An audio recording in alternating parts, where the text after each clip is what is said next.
que a gente está vivendo um contexto de violência.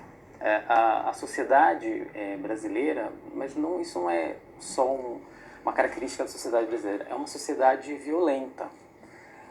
Em que sentido? Ela se constitui, ela já na sua origem ela já tem uma violência, né?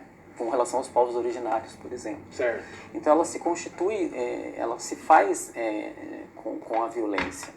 Eu costumo dizer que, e aí como professor de geografia, que a desigualdade socioespacial do nosso país, das nossas cidades, ela em si, a gente normalizou isso, mas isso é de uma brutal violência, né? Então a gente está dividido, na verdade. Existe uma divisão social nesse país muito forte. E enquanto a gente não atuar, não passar novamente a enxergar isso e começar, no mínimo, a refletir sobre isso, a violência, essa violência, ela se perpetua.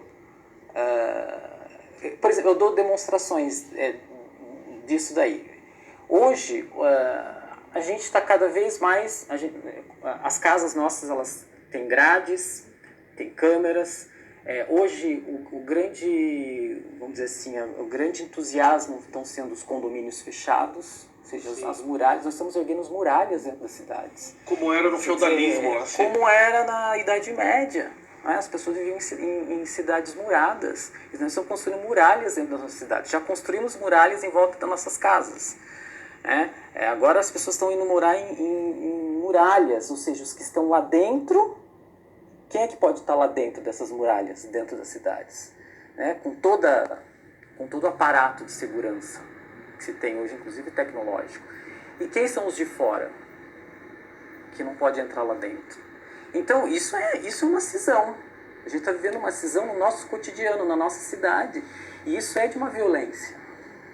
Então, eu digo que essa é a primeira grande violência, essa desigualdade socioespacial. Porque no Brasil é muito grande, é gigantesca. Eu tive a oportunidade de ir para o Japão e lá, posso fazer várias críticas ao Japão também, mas eles conseguiram resolver esse problema da desigualdade socioespacial. Lá não existe esse abismo como existe no Brasil.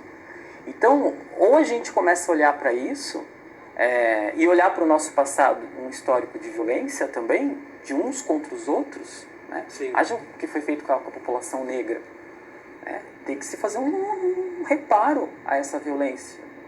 Do que foi feito com a população negra, trazida como escravos em condições subhumanas ou não humanas. Por 300 anos, né? Quer dizer, gerações de escravidão. Os índios que são, na minha opinião, é meu ponto de vista, os índios são os donos dessa terra. Nós deveríamos estar pagando aluguel para eles, porque eles estavam aqui primeiro. E o que nós estamos fazendo com a nossa população indígena?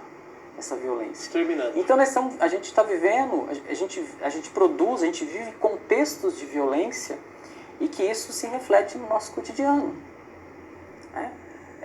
O que faz um rapaz sacar um revólver e atirar no outro por causa de um celular?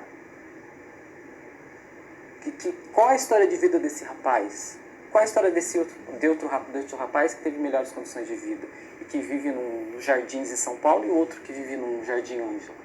Então a gente tem que procurar, eu acho que a gente tem que procurar enxergar mais as causas e a fundo nas questões. Eu acho que a gente está vendo